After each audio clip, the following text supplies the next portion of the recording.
Hello everyone, जितने भी बच्चे सीए फाउंडेशन के एग्ज़ाम देने जा रहे हैं उनके लिए ये वीडियो संजीवनी बूटी साबित हो सकती है। तो बड़े ध्यान से एक एक चीज़ सुनिएगा। चारों सब्जेक्ट्स पे एक एक करके हम बात करेंगे। सबसे पहले मैं बात करना चाहूँगा अकाउंट्स के ऊपर। रिसेंटली हमने अभी बहुत सारे मॉक टेस्ट पेपर्स कंडक्ट किए और उसमें जो एक जनरली बच्चों की क्वेरी रही कि बच्चों ने सोचा कि हमारे 100 में से 70 नंबर आएंगे, बट उनके आए 40 नंबर। बच्चों ने सोचा 100 में से 90 मार्क्स आएंगे, बच्चों के नंबर आए 50। ऐसा क्यों हुआ, क्या कारण थे? जिनको गलतियां पता लग गई बहुत अच्छी बात है, और जिनको नहीं पता लगी या जिन्होंने टेस्ट नहीं दिया उन्हें पता होना चाहिए कि नंबर कटते कहाँ हैं। देखिए, जब आप पेपर की प्रेजेंटेशन करते हैं तो कुछ ऐसी गलतियां हैं जो बड़े आराम से आपके आधा आधा एक एक नंबर हर जगह उड़ाती हैं, और as a result of that आपके 40 to 50% मार्क्स डिडक्ट हो जाते हैं।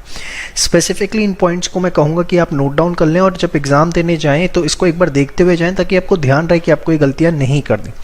सबसे बड़ी गलती शॉर्ट फॉर्म्स। आईसीआई जिसके लिए सबसे ज़्यादा स्ट्रिक्ट होता है कि आप शॉर्ट फॉर्म यूज़ करते हैं, और जहाँ आपने शॉर्ट फॉर्म यूज़ करी समझ लेना आपके मार्क्स वहाँ गए। वर्किंग नोट्स बच्चों के बहुत एब्सेंट होते हैं, वो सीधे सीधे कैलकुलेशन कर देते हैं, वर्किंग नोट नहीं दिखाते हैं तो बड़े इम्प्रॉपर मैनर में दिखाते हैं, जिसकी वजह से आपके मार्क्स कटते हैं। Improper format in the sense आपने पेंसिल का यूज़ नहीं किया, चलो पेंसिल से भी नहीं किया तो हाथ से ही लाइनें खींच दी, जो कि गलत है, उसके भी हमने हाफ मार्क उड़ाए हैं। ब्लू पेन से आपने पेपर किया, वैसे एग्जाम में करेंगे पेपर ही चेक नहीं होगा, ब्लैक पेन अलाउड है। हमने इस पर ब्लू पेन के भी 5 से 7 नंबर उड़ा दिए। ओवर राइटिंग 5000 है, 8000 बनाना है, आप इसको ही 8000 कर देते हैं, जबकि ऐसा नहीं है। 5000 है, 8 करना है, इसको आप कट करिए और 8 लिखिए। This over writing is not allowed.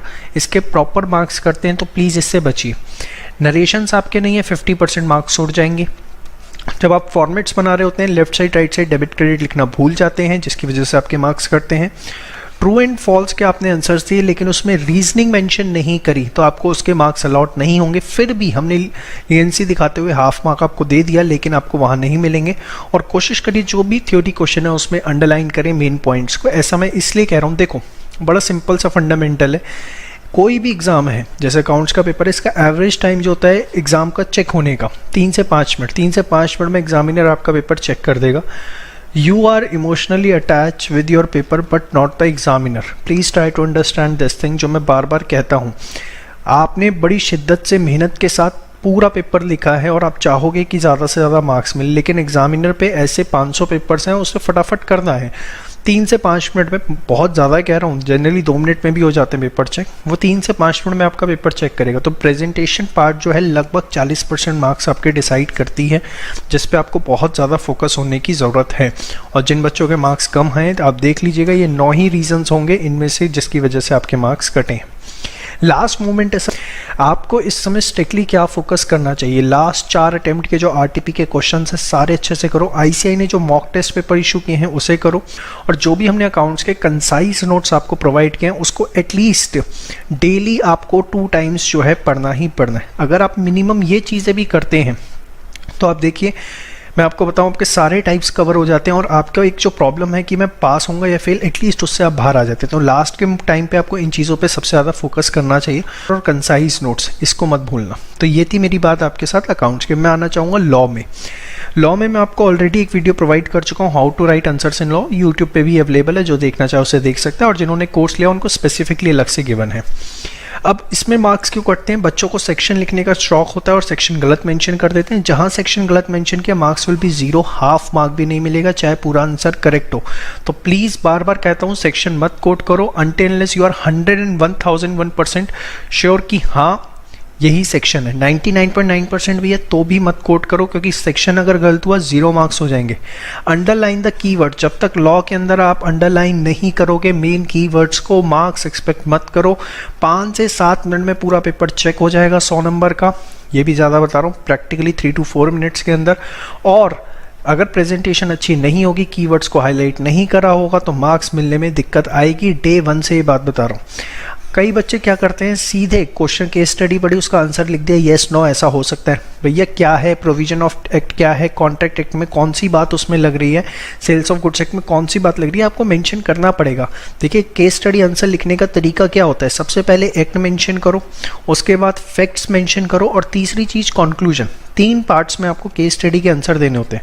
First paragraph कौन से एक्ट का है, क्या प्रोविजन है, सेकंड जो भी केस स्टडी के फैक्ट, और तीसरे पार्ट में conclusion. This is a way to present the law paper, तो प्लीज़ इसका ध्यान रखिए।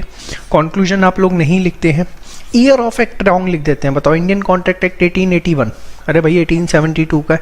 अब जहाँ आपने ये गलती करी, अगेन मार्क्स आपके ज़ीरो हो जाएंगे, ये बात देंगे।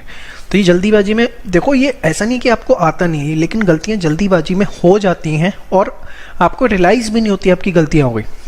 जिन्होंने मॉक टेस्ट दिया, मैं बार बार डे 1 से आपके पीछे पढ़ता हूँ कि मॉक टेस्ट दो, मॉक टेस्ट दो, मॉक टेस्ट दो। आप लोगों को लगता है पता नहीं सर क्या वो पीछे पढ़े, क्या उनका सेल्फ इंटरेस्ट है, लेकिन जिन्होंने मॉक टेस्ट दिया है, सच बता रहा हूँ, उनको पता लग गया कि वो क्या सोचते थे, क्या उनकी रियलिटी है। और अब देखना उनके कितने अच्छे मार्क्स एग्जाम में आएंगे। क्या करना चाहिए, लॉ एंड बीसीआर में लास्ट मोमेंट पे आरटीपी 4 अटेम्प्ट के लास्ट पास्ट एग्जाम पेपर्स पिछले 4 अटेम्प्ट के कर लीजिए, और मॉक टेस्ट पेपर जो ई स्कॉलर्स पे हुए हैं या जो आईसीआई ने इशू किए हैं, वो अगर आप कर लेते हैं इस पॉइंट ऑफ टाइम पे, that would be more than sufficient.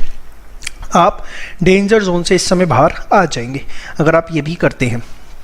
Math, stats and LR strategy completely change. Day 1 से कह रहा हूँ, एमटीपीज आपको ऑलरेडी इशू कर चुका हूँ eScholars.in पे, वो एमटीपीज जरूर करने हैं अगर चाहते हो पास हो। मैथ, स्टैट्स, एलआर पेपर में अगर आपको कॉन्फिडेंस के साथ अपीयर करना है, बार बार कह रहा हूँ, ये एमटीपी आपने जरूर करने हैं।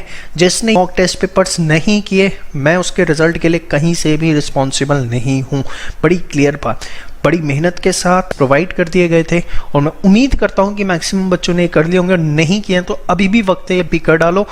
ये बहुत टेक्निकली डिजाइन एमटीपी है, हर एमटीपी का लेवल अगले एमटीपीसी से डिफिकल्ट है, और इसमें इस तरीके से डिजाइनिंग है कि A to Z सारी चीज़ें कवर होती है। इको एंड बीसीके में कंसाइज नोट्स आपको ऑलरेडी प्रोवाइडेड हैं, बहुत अच्छे से उसको करिए। आईसीआई बुक के back question straightforward exam में आते हैं, do not ignore it. Mock test paper ICI का आया हुआ है, उसे जरूर करिए।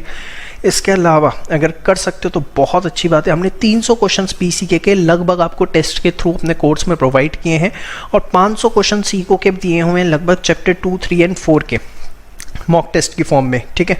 हर चैप्टर के नीचे टेस्ट पेपर लग रहा है, तो हो सके तो प्लीज़ उसको जरूर करिए, क्योंकि देखिए इको में आता सबको सब कुछ है, लैंग्वेज इस तरीके की होती है क्वेश्चन में कि प्रॉब्लम आ जाती है, तो उसको प्लीज़ कैसे टैकल करना है, उसके लिए जितना आप क्वेश्चंस को प्रैक्टिस करेंगे उतना अच्छा रहेगा। तो यहाँ पर बेसिकली कौन तरीके से क्या पढ़ना है, अपना रिजल्ट इंश्योर करना है, वो मैंने आपको सारी बातें बता दी है। ये चीज़ें बहुत अच्छे से करिए। देखिए मैं आपको इतना बता दूँ, पेपर जो है कहीं ना कहीं अबव एवरेज रहेगा, लेकिन अगर आपने ये सारी चीज़ें अच्छे से की होंगी तो आपको किसी प्रकार की कोई प्रॉब्लम नहीं आएगी। बेस्ट यूटिलाइज करिए, ऑन एन एवरेज कोशिश करिए कि 12 से 14 घंटे की पढ़ाई हो। मॉर्निंग में 4 से 8 का टाइम जो है पढ़ाई का वो मिस मत करिए, क्योंकि जो इस टाइम पे पढ़ता है उसकी प्रोडक्टिविटी ट्वाइस होती है, मतलब वो ऑटोमेटिकली 8 घंटे की पढ़ाई कर रहा है। This is the best time 4 to 8 morning का जो आपको पढ़ना है। जब भी पढ़ाई शुरू करें भगवान को याद करें, पढ़ाई ख़त्म करें तो भगवान को याद करें, डेफिनेटली आपका आउटपुट अच्छा आएगा। जय श्री श्याम।